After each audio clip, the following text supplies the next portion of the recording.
Everybody wants a luxury car until they figure out it's a pain in the ass. Let me give y'all the tea. Meet Blatty Rari, and I'm Jenna. I've had my luxury car for about 6 months now. And I want to tell you guys what the dealership didn't tell me. This car cost me about $1,500 a month. Let's talk about it. My insurance is out the ass because I'm under 26 and got into a car accident before. That's pretty much all my positives. Now for the negatives, there was one time the car completely shut down, like it was all black. Turns out it needed a software update, so I couldn't see anything. The navigations, the lights, the blinkers didn't work. So I was essentially driving blind. With a technical car like mine, you're likely to run into that problem. And I'm not gonna lie, y'all, I don't care about the price. This car is so worth it. This is what I was driving beforehand. His name was Bartholomew, but now we riding in Blatty Rari, and I am utterly in love. Go drive through a neighborhood where they got $4 or $5 million houses, and you'll look in there and you'll go to one house and they'll have 5 Toyotas in the driveway. 5 Hondas in the driveway. They won't put the money in the car for multiple reasons. One reason is they just want to blend in. They don't want the attention. The other reason is and truth be told, they're not making as much money as you think. You know what I mean? A lot of them are doctors, lawyers, people like that. What's up, guys? Welcome back to the channel, man. Welcome back to the channel. Today, guys, I got another car vlog for you guys. I want to ask you something, man. I want to ask you guys a question. I've been getting some questions, people asking how do they deal with the fact of downgrading their vehicles, right? So I decided to do a little research, and so I went on a couple different social media sites and see if there's anyone making videos about this, because it's super interesting if you ask me. Here's the thing, certain people are having problems downgrading their vehicles because they're so attached to their current model vehicles. For instance, if someone's driving a BMW or they're driving an Audi car, Mercedes, some high-end vehicle, it seems to be very difficult to go to like a Sentra or go down to a Honda Accord or, you know, anything below what society deems as, you know, an everyday vehicle. I came across this video and I want you guys to listen to what this lady is saying about how she's feeling about having to downgrade. I needed to vent this morning because yesterday I was supposed to buy a new car. I was trading in my Jeep and I had an anxiety attack at the dealership because I was buying a Toyota RAV4, the new one, which is really cute, by the way, but this is coming from a girl, like, all I've driven was BMW, Jeeps, like, you know, luxury SUV brands, right? And you know, this is like a huge difference for me. And mind you, the payment for a RAV4 is the same exact thing that you would pay for like a BMW or anything like that. The only difference is like the RAV4 you get to keep, the other ones you just pretty much renting. So it's like I had an anxiety attack. I had to leave the dealership because part of me felt like it was wrong, like my ego was bruised. And it's like, how do you separate your ego from your car? I thought I actually reached the level of separating it, but how the hell do you actually do that? Because first of all, RAV4s are good cars. Number two, like, I have goals, like literally, like, you know, to reach financial freedom. Like, I'm not trying to keep on leasing and buying a car like this that is super reliable. I know that I can have it for 10 years, run it to the ground, while I'm working in other aspects of my life, like investing, buying, blah, blah, blah, right? So I don't know why am I like this, but it just could be because my brain is already wired differently. Like, my brain expects a nice car. If that's all you're used to driving, you're giving your brain something unfamiliar, so of course it's gonna act up. So what do y'all think about that, guys? Some people's identity is so attached to what they drive or materialistic things that they're willing to put themselves through heartache or put themselves through financial ruin just to have certain materialistic items. And I just found that very interesting. And I think that's part of the reason why you see so many people having their vehicles repoed.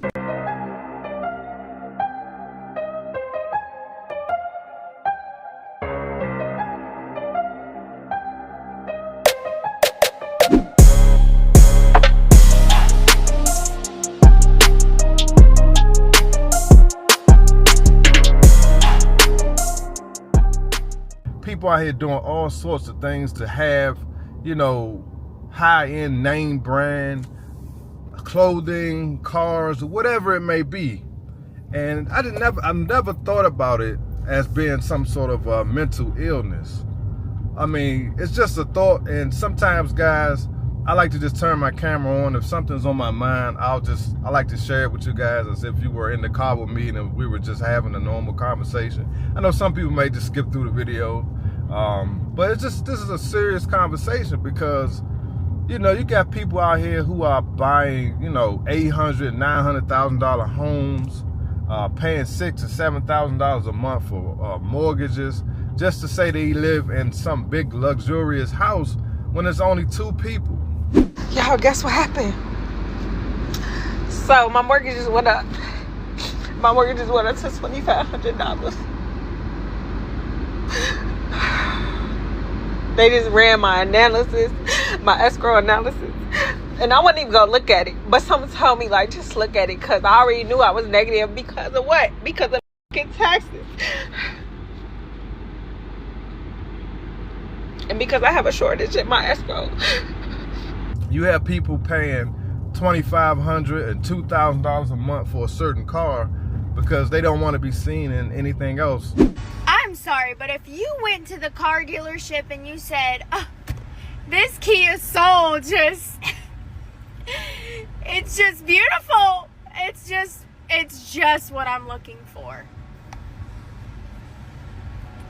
Why?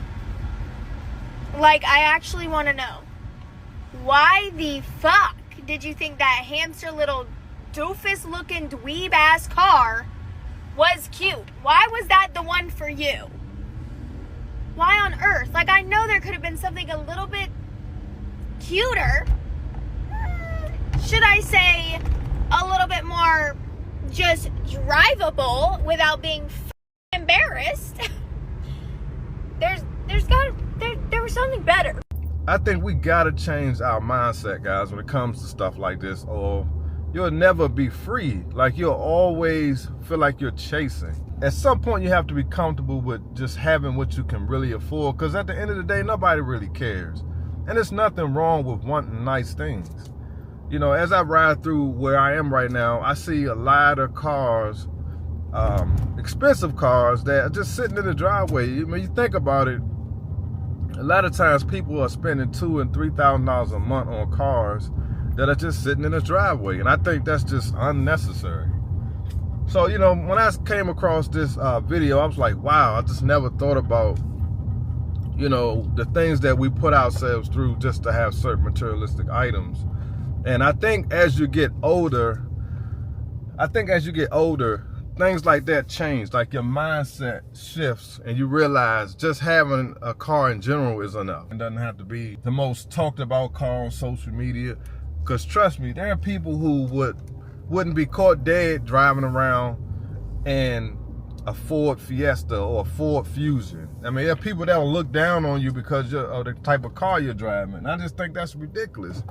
Because how can you know somebody or judge somebody by the vehicle they drive? You have no reason, you have no knowledge of why they're driving that vehicle. Maybe they just like that little car. Maybe it's their work car. You know, maybe they don't spend their money on one thing. Some people like to spend their money on a variety of things. Like me, myself, I like nice cars. I'm a car guy. This channel started out me driving an expensive car, which was a wide body Charger Scat Pack. That car was $50,000. But I used my YouTube revenue to pay for it. So I think it's all about how you use certain things to, you know, to make money. If it's a business expense, you know, you just don't know why people are doing certain things. But there's people out here who put themselves in some crazy situations just to have certain things to impress other people. And I think it's just ridiculous. And I think people will save themselves a lot of heartache and a lot of headaches if they just live within their means. And don't get me wrong, people have a right to do and buy what they want. No, let's keep it real. I mean, who don't like nice things? I mean, I'm not saying you're not supposed to strive to have nice items or nice cars and beautiful homes. I'm not saying that now. That's not what I'm saying. You know, because sometimes people will take what you say the wrong way. It's just a conversation I think that needs to be had. That's why, you know, if you watch my last video, you have these kids, and not only kids, you have adults who act like they're so above just having normal things. And there's nothing wrong with having normal things, just like it's nothing wrong with having expensive things, only if you can afford it though. Sometimes you have to step back in order to move forward. You know, sometimes you get yourself in situations where you need a reset. And that's just life. That don't make you less of a person. And I think some people don't understand that. Like me personally, I just do what works for me and my family.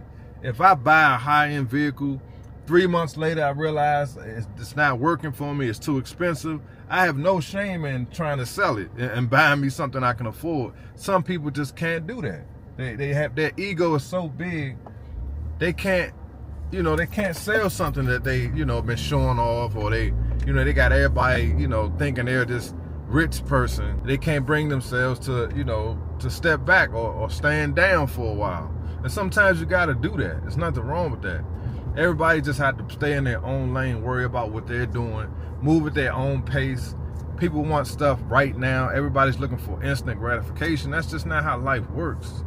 And I'm not saying this like you guys don't know this, but I'm just giving y'all some insight on how I look at things, because you guys will be surprised some of the questions I get people asking me about certain things. And I mean, that's just how I live my life, man. I don't necessarily worry about all the outside noise, because if you listen to the outside noise, man, it'll have you doing things you don't need to be doing, or buying things, or trying to, you're stressing yourself out to try to live this life that maybe it's just not time for you to be there yet. Everything happens when it's time to happen, and everything happens for a reason. And that's just how I live my life. So leave your comments. Appreciate y'all watching. I'll see y'all on the next one. Peace.